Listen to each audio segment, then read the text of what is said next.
The notification popped up on my phone while I was reviewing quarterly reports in my downtown office. American Express, $15,347.82 charged at Paradise Resort Cancun.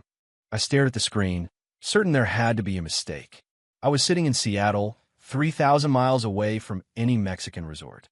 I hadn't used that car in weeks, and it definitely hadn't authorized any vacation expenses. Then I remembered. Last month, when I'd visited my parents, Mom had asked to borrow my credit card to pay for groceries while Dad was having issues with his debit card. I'd left it with him temporarily and completely forgotten to ask for it back. My parents used my credit card for a $15,000 vacation without asking. I pulled up the American Express app and scrolled through the recent charges. Paradise Resort Cancun, $8,200 for a week-long stay in a premium suite. First-class flights to Cancun, $3,400.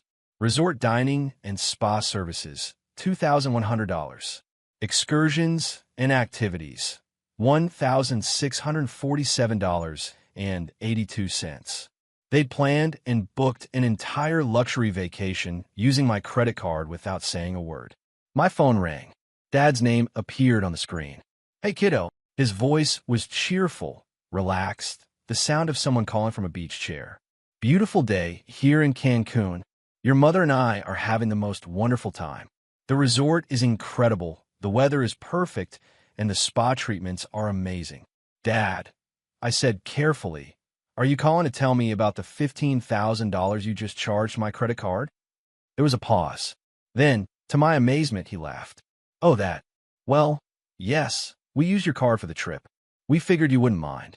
"You figure I wouldn't mind?" "Dad, that's $15,000. You didn't ask permission. You didn't even tell me you were going on vacation."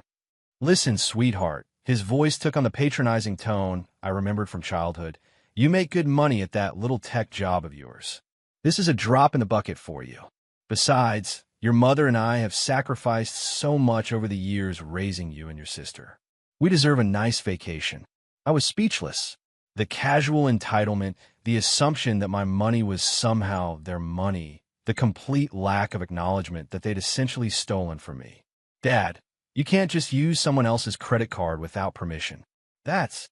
Oh, come on. Don't be dramatic. We're family. What's ours is yours, and what's yours is ours, right? Besides, consider it a thank you gift for all the years we supported you." The irony was staggering. For the past 3 years, since I'd started Anderson Digital Solutions, I've been quietly supporting them in ways they didn't even know about. But they saw me as their financially comfortable daughter who owed them for their parental sacrifices. "We'll talk about this when you get home," I said. "There's nothing to talk about, honey. Enjoy your week, and we'll see you when we get back. Your mother says hello." He hung up, leaving me staring at my phone in disbelief. A week later, they returned from their unauthorized vacation, tanned and relaxed. I drove over to their house on Saturday morning, bringing my laptop and a folder of documents I prepared. "There's our world traveler," Mom called out as I walked into their living room. She was showing photos to my sister Kelly, who'd apparently stopped by to hear about their amazing trip. "Look at this sunset from our balcony," Mom gushed, scrolling through pictures on her phone. "And the infinity pool. Kelly, you should really plan a trip there with David. It's absolutely magical." $15,000 magical, I said, setting my laptop on their coffee table. Dad looked up from the travel magazines he was browsing. "Oh, here we go. Drama time. You owe us this much," Dad said when confronted about the credit card charges. 30 years of raising you, feeding you, housing you, putting you through college. 15,000 is nothing compared to what we invested in you." "Invested in me?" I asked. "Dad, you didn't pay for my college.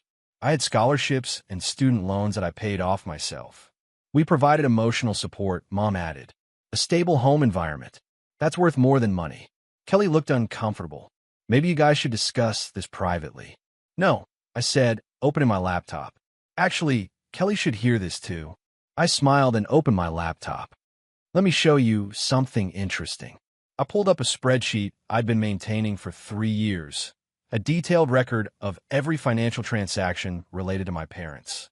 "Dad, Do you remember when your car broke down 2 years ago and you couldn't afford the $4,200 repair bill? What does that have to do with anything?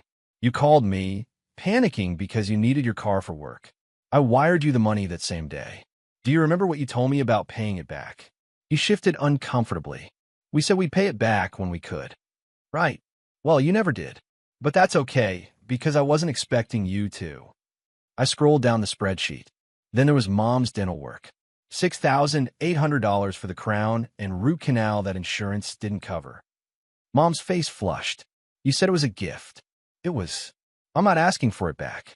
I'm just establishing a pattern. I continued scrolling. Dad's emergency room visit last year. $2,100 after insurance. Mom's prescription medications when you were between insurance plans. $890.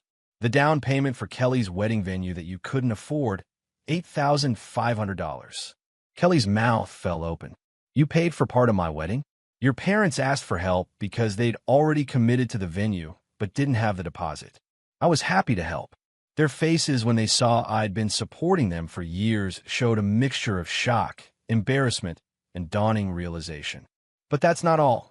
I continued, opening another spreadsheet. This is where it gets interesting. Dad, you mentioned that I make good money at my little tech job. Let me show you what Anderson Digital Solutions actually is. I turned the laptop screen toward them. The first page showed my company's client list, major corporations, government contracts, international consulting agreements. Anderson Digital Solutions isn't a job, Dad. It's my company. I founded it 3 years ago, and it now employs 47 people across 3 offices. The room went silent. Mom stopped looking at her vacation photos. Dad set down his travel magazine. Your company? Mom whispered. My company. We specialize in cybersecurity and digital infrastructure for large organizations. Our annual revenue last year was $12.3 million. Kelly made a small choking sound. $12 million. That's revenue, not profit. But yes, it's been quite successful. I scrolled to another spreadsheet. Now, here's what I really wanted to show you. This is a complete financial analysis of your household expenses versus income for the past 3 years. The spreadsheet was color-coded and detailed. Red entries showed where their expenses exceeded their income. Green entries showed money that had come from me. Your mortgage payments for the last 18 months? I've been covering the difference between what you can afford and what you actually owe. Your property taxes last year? Entirely paid by me through an anonymous payment system. Your health insurance premiums when Dad was between jobs? Me again. Dad's face had gone pale. How much? In total, over the past 3 years, I've provided $127,000 in direct financial support to your household. That doesn't include gifts, emergency help, or the vacation you just took. The silence stretched for a long moment. Then Mom started crying. Sweetheart, she said through tears, we had no idea. We thought you were just doing well at some tech job. We didn't know you own a company. We didn't know you were successful. Why didn't you tell us? Dad asked, his voice small. Because of this, I said, gesturing to the laptop screen. Because the moment you learned I had money, it would change everything. Look what happened when you thought I just had a good job. You felt entitled to charge $15,000 to my credit card without asking. But we're family, Kelly said weakly. Yes, we are. And as family, I've been happy to help when you needed it. When Dad's car broke down, when Mom needed dental work, when you needed wedding venue money, I never hesitated to help. So what's different about the vacation? Dad asked, though his voice suggested he already knew the answer. The difference is consent. Every other time, you asked for help. You explained the situation, and I chose to assist. This time you just took. You decided that my money was yours to spend however you wanted. I pulled up one more document, a bank statement showing the account I use for family support. This is the account I've been using to help you. As of yesterday, it had $340,000 in it. That was going to cover your expenses for the next several years, plus emergency funds for any major issues that came up. Mom asked fearfully. I'll move the money to a different account, one that requires my explicit approval for any withdrawals. But what about our mortgage? Dad asked, panic creeping into his voice. The property taxes? The insurance? You'll need to figure that out yourselves. If you want my help in the future, you can ask for it. But the days of me quietly covering your expenses while you take my money for granted are over. Kelly looked stricken. Does this mean you won't help with family emergencies anymore? I'll always help with genuine emergencies. Medical crises, job loss, actual disasters. But luxury vacations? That's not an emergency, and it's definitely not something you get a charge to my credit card without permission. Dad hung his head. We messed up. We really messed up. Yes, you did. But more than that, you revealed how you really see me.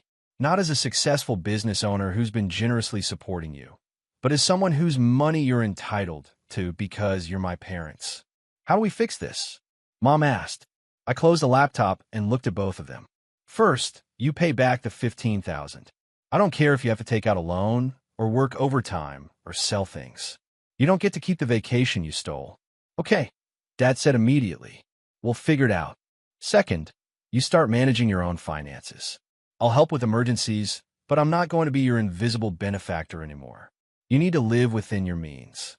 And third, Mom asked. Third, you apologize.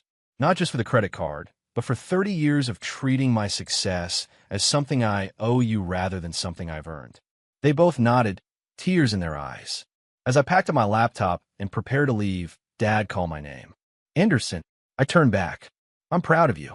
I should have said that years ago, but I'm saying it now. What you've built, what you've accomplished, I'm proud of you. Thank you, Dad. That means more than you know. And I'm sorry. For all of it. For not seeing how successful you are, for taking advantage of your generosity, for treating you like you owed us instead of recognizing how much you've given us. I looked at my parents, really looked at them, for the first time in years. They looked older, smaller somehow. The weight of their financial dependence on me, the reality of their situation, was finally visible to them. I love you both, I said. But love doesn't mean you get to take whatever you want from me. It means you respect me enough to ask. As I drove home, I felt lighter than I had in months. The family financial dynamic that had been draining me emotionally and financially was finally out in the open.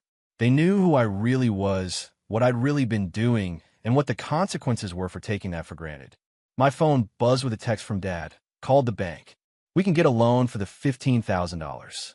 We'll have it transferred to your account by Monday. Again, we're sorry. I smiled and put the phone away. Maybe now we could start building a relationship based on honesty and respect instead of hidden support and entitled assumptions. The vacation they'd stolen had cost them far more than $15,000.